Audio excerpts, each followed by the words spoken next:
I've been wanting to make this video for about 2.5 years now, and the day is finally arrived. The day is finally arrived where Alice is going to get inspected.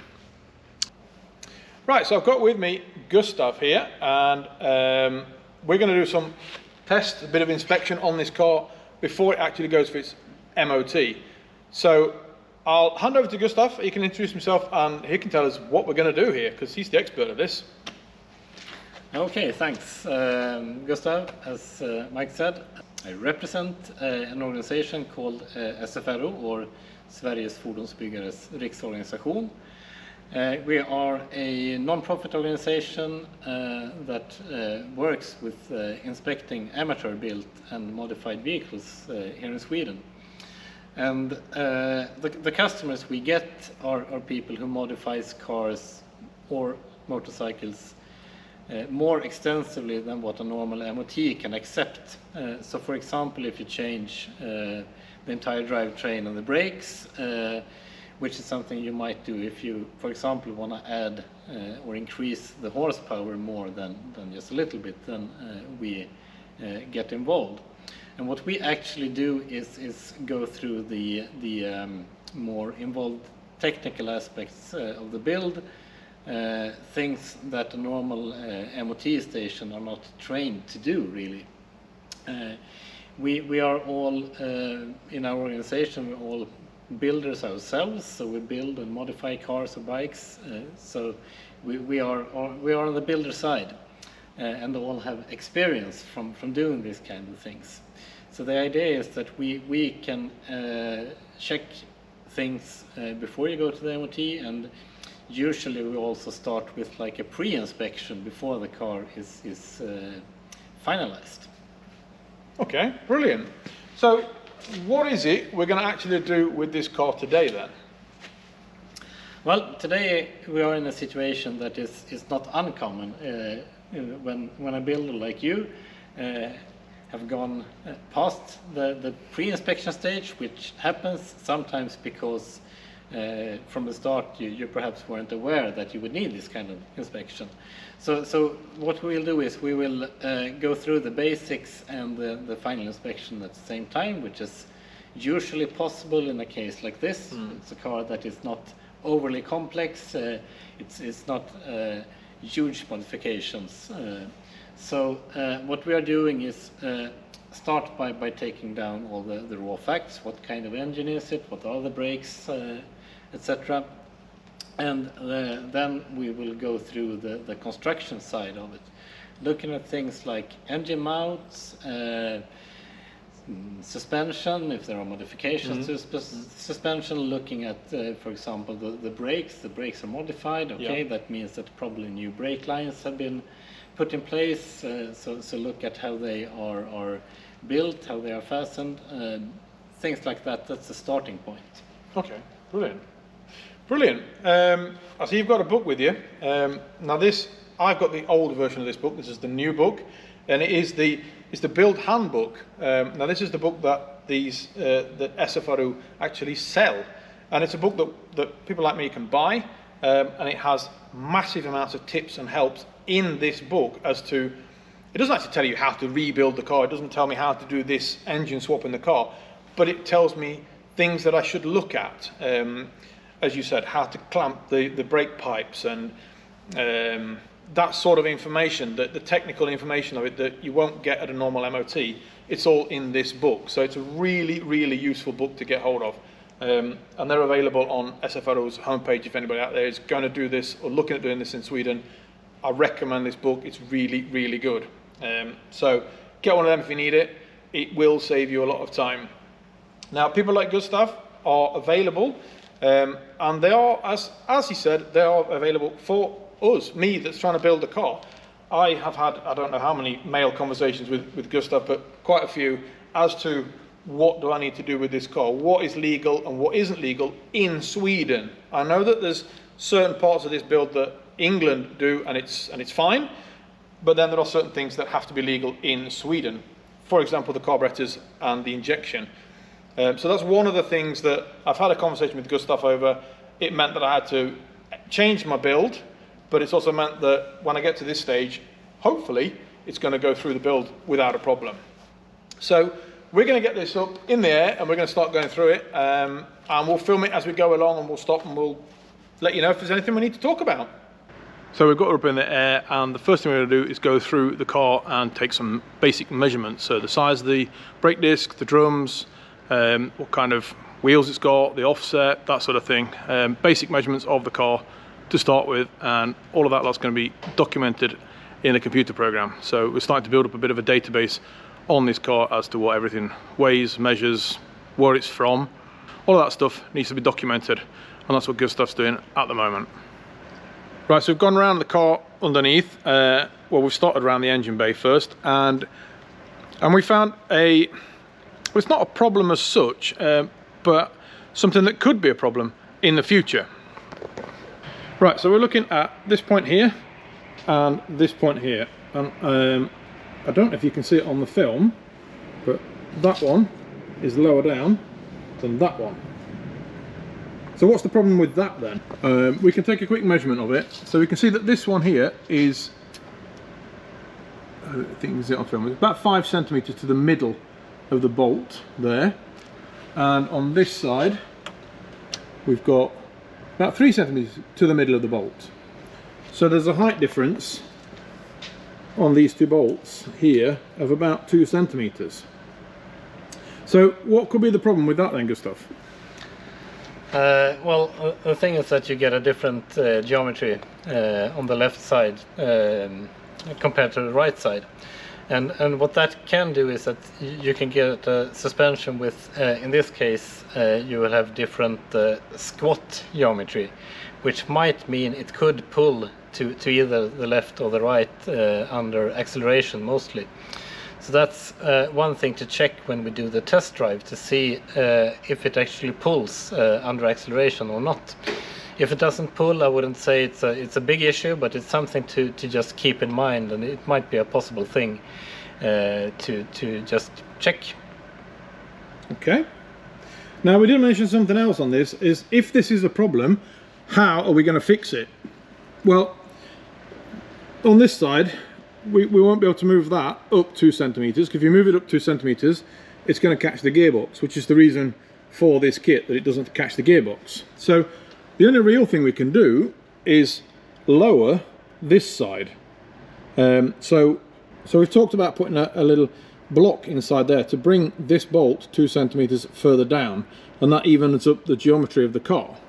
So if we need to adjust it, that's probably the way we're going to go. We mentioned something else about this bracket as well. Now, this is a kit that I bought off of Shane Baker, so it's the kit that he sells, but we did mention something about this then. Yeah, it's more like of a general construction idea or concern, is that when you have a sharp 90-degree angle, it's not very stiff. You will have forces in this one pulling in this direction, and a angle that this could flex. Now it is supported by the beam underneath, and it's quite thick, so it's not, I don't think it's an issue in reality, but I always advise when doing this kind of mounts to add a triangle. So if we would just add a triangle here, it would be a lot stiffer. So that's one thing to think about whenever you're designing something like this. Triangulation is key. So underneath the car there's a couple of advisories already. It's not major things, it's just something that I need to think about really. So we'll go through just a couple of things that we've taken up so far. The first one is this brake line here. If I turn the wheel,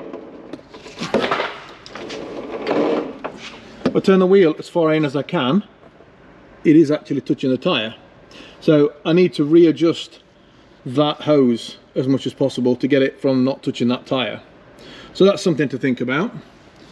The other side, and this is my fault doing this hose is not clamped into the clamp. It's clamped on the actual hose itself and not on the solid part of that bracket. So I need to move that hose back into this clamp here just to keep that all nice and solid.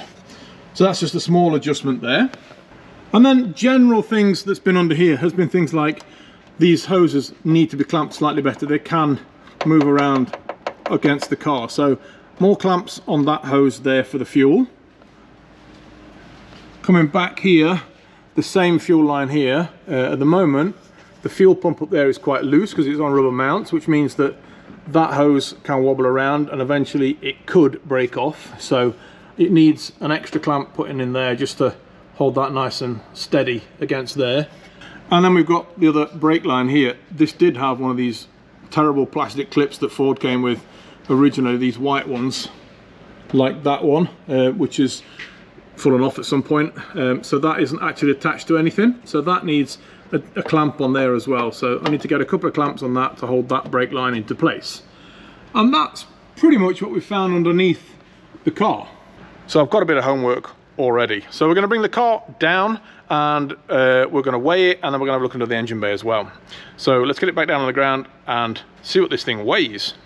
So as you can see, it's not your ordinary bathroom scales.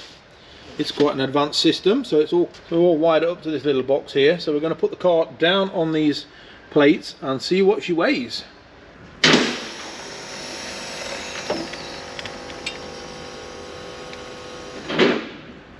Right, so what we can see there then is the left front, left rear, right rear. So we can see the weights of the car there. It's pretty even on the front and pretty rear on the back. And then we've got the total weight of the car there is 782 kilos.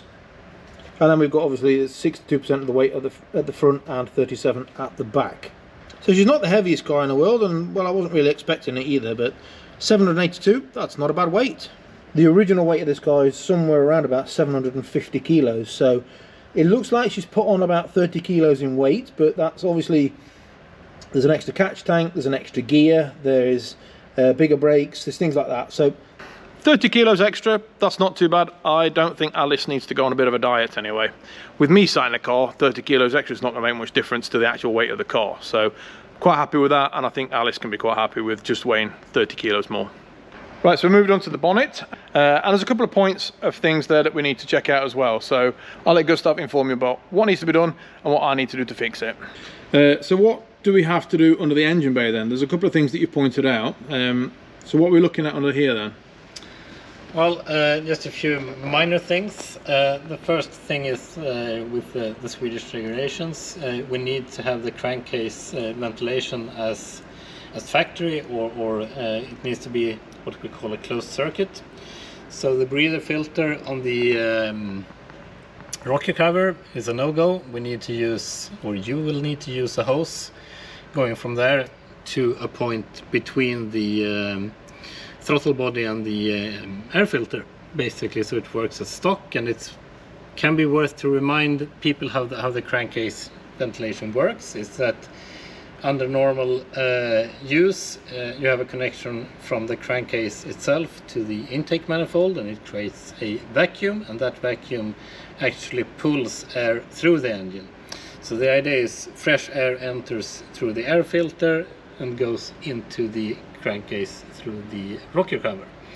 The thing is that this kind of system has a valve that can momentarily close during full throttle acceleration when you have no vacuum, and that's when some crankcase vapors can actually escape through this filter, and that's the thing here in Sweden. But it's a simple fix. It's just a hose in this case, and it will work fine. So I've got the battery cables, they go down there. And I don't think I'll be able to get it on camera, but at the moment they go through the bulkhead here and there's no grommet around them. So I need to put a grommet on that bulkhead just to stop them from catching on the metal as they go through.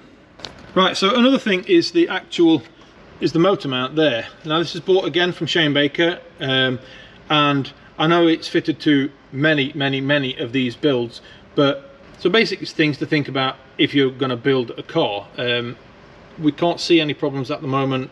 Check it again in another year or something like that, but I'll let Gustav talk to you about what we found with that engine mount there.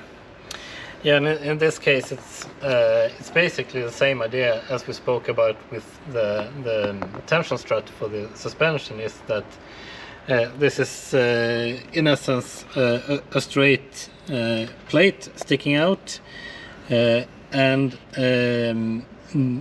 a straight plate can have a tendency to flex. What would be great in this occasion was just to have a triangle here too, just like we spoke about on the other mount. I wouldn't put up this as a formal problem that needs to be rectified, and why? Well, the engine is still supported underneath by another mount. If this starts to move, it's not going to be a catastrophic failure. So it's just one of those things to think about whenever you design a mount like this. If possible, make sure that it has support in several directions with a triangle. And what I suggested here is just use a straight edge to check how straight it is now, and do that check once again in a year. If you see that it starts to sag, then it might be something to look at. Otherwise, it's just something to mention and think about. Like I said, there's many of these cars on the road already, so I think if Shane had have found that wasn't strong enough, he would have adapted it a long time ago. But it's something to keep your eye on, something to think about when building stuff. Right, let's move into the boot then. Now, I've not actually filmed a lot of my boot, basically because there's not a lot in it. There's a catch tank and there's a battery, and that's about it.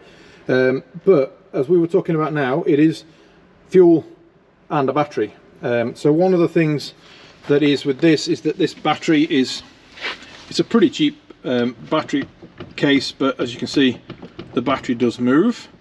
There isn't a protector on the plus cable, so we need to put a bit of a protector on that cable there, and the fuel lines are a bit wobbly again, so more clamps on the fuel lines, and then I'll have to do something about the battery as well, preferably bolt it through the floor rather than just having it kind of loose like this one is. And the other thing, just a precautionary thing, that the cables here are just lay across the floor like that, so put some sort of I need to put some sort of a protection against this, just to stop it from rubbing against anything and kind of shorting out on the chassis. So that's a little bit, I've got to get a hose on there, so we get some hoses, I'll fit in that on there as well, just to protect it. So the boot wasn't too bad, to be quite honest. The only thing we have talked about is that the catch tank is higher than the boot floor, so might have to one day get the top of that chopped off and lowered so that I can get the boot floor in here, but that's a later date, I think. Right, so we're done with all the underneath the car, the engine bay, the boot. So what's left now to do is the noise test of the exhaust, which I feel is going to be okay because we've already done that test. And we need to obviously take it out on the road, test it, and we need to also check the brakes. So that's what we're going to do now, is go out and have a bit of a drive. So this is the first time I don't have a steering wheel in front of me in this car. Now we're going to go out for a road test in this car, and obviously I'm not driving. So what are we looking at in this road test then? Well, a couple of things. Overall, like driving manners, to make sure that the suspension, the body, everything can handle the power and the torque of the new motor. This is not an extreme build, but of course sometimes we have cars with even higher power levels, and that might be an issue. So we are sort of testing that it drives straight, it behaves when you accelerate, when you brake, that it's maneuverable, that everything works, and then of course one of the big things is a brake performance test that we do, a road test that actually shows the dynamic braking performance. So that's a big difference from running the car on a set of brake testers, because when we do the dynamic test on the road, you also get the weight transfer as a factor. So that's one of the key things. And that's obviously this thing that's stuck to the window. I have no idea what that is, but somehow we're going to test the brakes with that. Do you want to talk us through what that does and what it's going to show? Yeah, it's basically a G-force meter, so it's an acceleration or deceleration meter.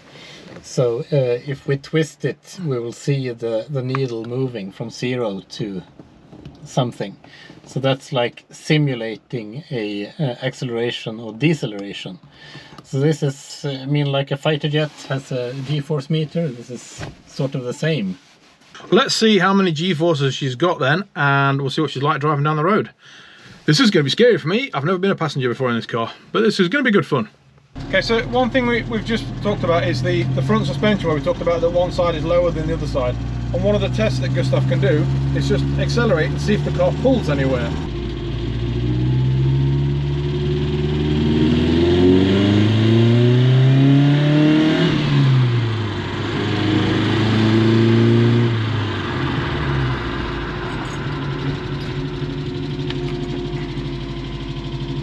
So as you can see there, the steering wheel stayed perfectly straight under acceleration and deceleration. So the front suspension isn't affected by that 20mm drop. Right, we're going to try a brake test. So what we're going to do is look at the gauge, and at 80 kilometers an hour we're going to brake, and we need to get around about, we need to get somewhere between 80 to 85.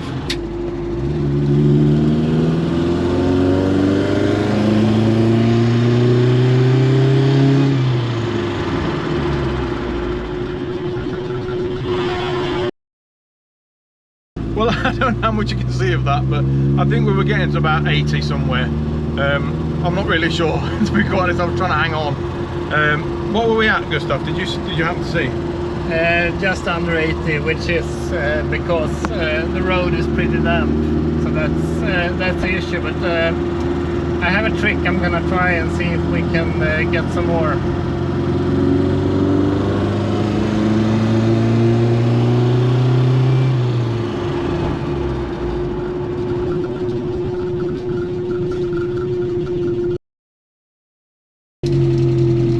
Got it. Oh, thank God for that. Feeling my dinner's coming up in a minute. So yeah, that was a good test on that one. Brakes were fine. Don't need to rebuild the brakes now on the back. Thank God for that. So what do you think to the drive then? What's it like to drive?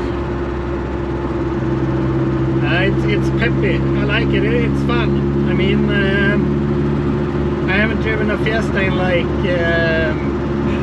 15-20 years, I think. Yeah, it's a fun little car, and I mean, I always like when you have a rather small car with a decent sized engine like this.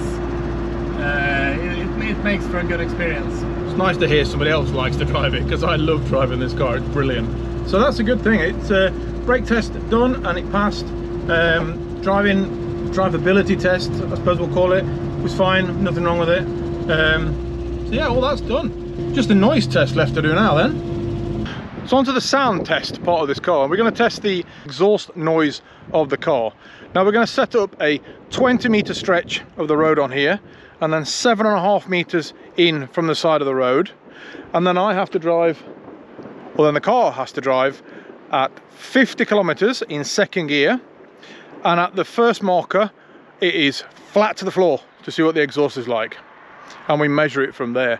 The limit of this is 84 plus 1 decibel, so 85 decibels is the max.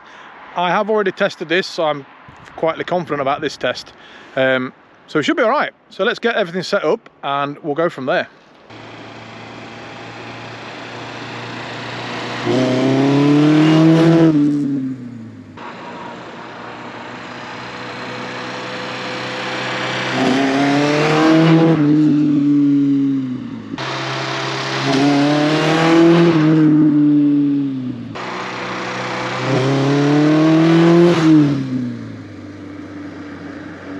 Right, so we've just come back from the sound test, and I was fairly confident with the sound test before we started it. I did it a few weeks ago with Mrs. the mechanic. Now we were only using our phones with a sound meter on them, so it's not the most accurate way of doing it, but when I did measure it I was getting about 76 decibels, and as you heard in the film earlier, the limit is 85. There's 84 plus 1, so it's 85 is the max. Unfortunately, Alice comes in at about 91 decibels, so she's quite loud. It's a bit of a shame because I love the sound of the exhaust, but I need to do something about the sound on the exhaust. Now I've got a back box here, which is pretty similar to the original that was fitted there. It's obviously slightly bigger because this is, I think it's a 2-inch system on here, But I now need to add another silencer in this section here. So basically I need to rebuild this exhaust again. So we've got to get another silencer in there again and bring the sound back down on this car, but that's just to get it into the regulations. It needs to come down. It's far too noisy, and that's a real shame, but you know, what can you do? I really do like the sound of this exhaust when you fire it, when you put your foot down. I really enjoy the noise of this car, but it's against the rules, so I have to change it. Right, so that is the inspection done. I've got some homework to do. I've got to build a new exhaust system. I've got to put some clamps on everywhere. Basically, it's small stuff. And I was just speaking to Gustav about it before he left, and the stuff that we've picked up on here, the clamps for the pipes and things like that, is all very, very small stuff, and it is also very, very common that when you build a car like this and you do the amount of stuff that we do to these cars, it is very normal to have things like not enough clamps on hoses and things like that.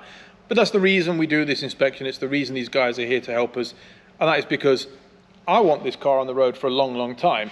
I want to be safe in it when I drive it, and I want everybody that drives in the car to be safe. So this is a really, really important thing to get done. So a massive thank you to Gustav for all his help and his expert knowledge in this car. All the help and all the emails I've had with him, it's been a massive, massive help. And I also want to say a massive thank you to Sfro, the people that actually do this inspection, the people that are there for us that build cars in Sweden to get them road legal, back out on the road. So I've got some homework to do. So if you like this episode, you want to see more, press that subscribe button. I'll see you in the next episode. Thanks a lot, and bye-bye. Right, this exciting envelope came the other day. And as you can see, it's from Sfro. And in this envelope is all the documentation for the car. It's got the nice Sfro stamp on it there as well, and it's been signed. These are the MOT documents for the car. So when I go to do the MOT on the car, these are the official documents that I take with me for the MOT. So these have finally arrived, and that means I can now, once I've finished all the things I've got to do to the car, I can now book an MOT for the car. Exciting times.